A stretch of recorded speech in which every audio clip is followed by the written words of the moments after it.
नमस्कार. मी पंजाब डक. राज्यात म्हणजे खूप ठिकाणी पावसाळ्यासारखा पाऊस पडणार आहे, काही ठिकाणी गारपीट होणार आहे, काही ठिकाणी वारं सुटणार आहे, म्हणून हा अंदाज सर्व शेतकऱ्यांनी लक्षात घ्यायचा.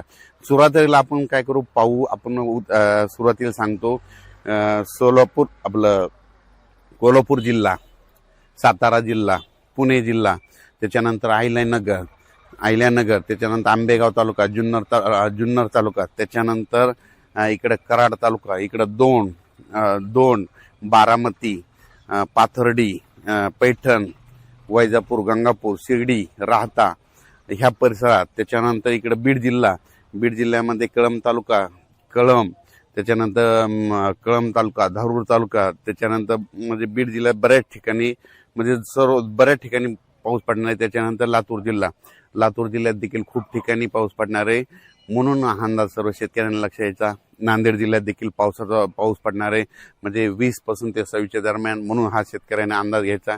गारपीट देखील होणार आहे, पाऊस देखील पडणार आहे. लातूर जिल्ह्यात देखील गारपीट होणार आहे, बीड जिल्ह्यात देखील गारपीट होणार आहे, अहिल्यानगरकडे देखील खूप गारपीट होणार आहे. त्याच्यानंतर बारामती त्या साईडनं तर खूप गारपीट होणार आहे. बारामती, पुणे जिल्ह्यात खूप गारपीट होणार आहे. त्याच्यानंतर संगमनेर त्या भागात देखील खूप गारपीट होणार आहे.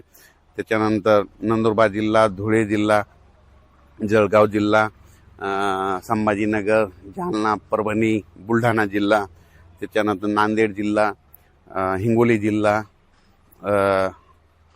ह्या भागात देखील 20 ते 26 एप्रिलच्या दरम्यान पाऊस पडणार आहे, म्हणून हा अंदाज सर्व शेतकऱ्यांनी लक्षात घ्यायचा.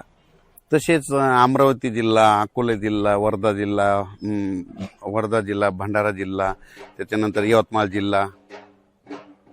जिल्हा, त्याच्यानंतर नांदेड जिल्हा, ह्या परिसरात बी पाऊस पडणार आहे, पण तिकडल्या प्रमाणात म्हणजे खूप कमी राहणार, तिकडे जरा जास्त राहणार नाही अवकाळी, म्हणून हे अंदाज लागचा.